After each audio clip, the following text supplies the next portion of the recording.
avontuur. Beer Boeloe en Jannie de Poes rennen op een mooie dag. Het is lekker waar, net te koud, net te warm, door de tuin. Maar tevreden ben ze net. Jannie, dat bekroept me zo'n gevoel.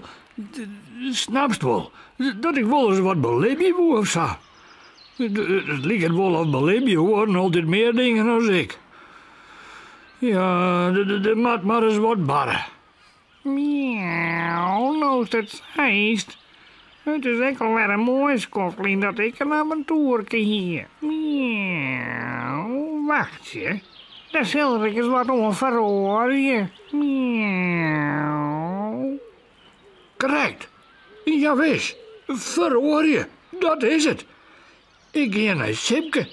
Die zullen grif wel weten hoe het maakt, bedoel ik. Verhoor je. Miauw, Pieter is ik altijd zo. Nou ja, hoe zeg ik het zeggen? Saai. Misschien kan ik wel eens een orenboer opschadelen. Miauw. Nee, Sipke.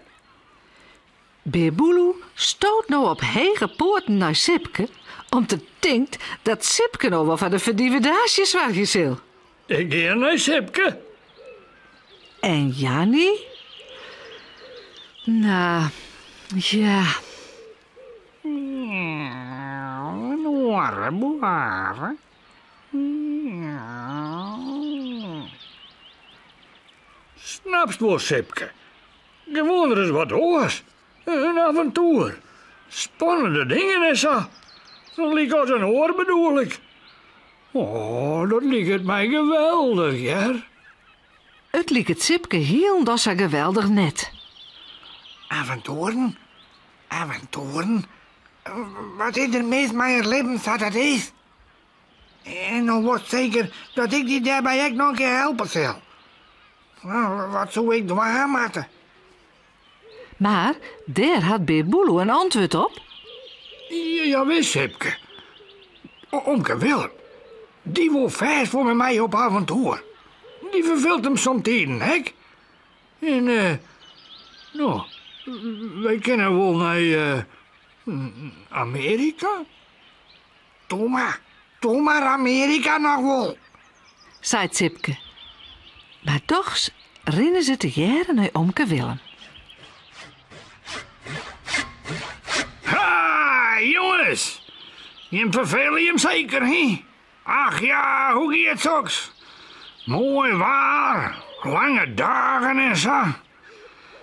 Wacht je, ik zie je eerst even deze planken dwars door. Zou Omke Willem wel maar Beer Boeloe naar Amerika willen? Of een oorspannend avontuur beleven willen? Mooi. Maar wees je?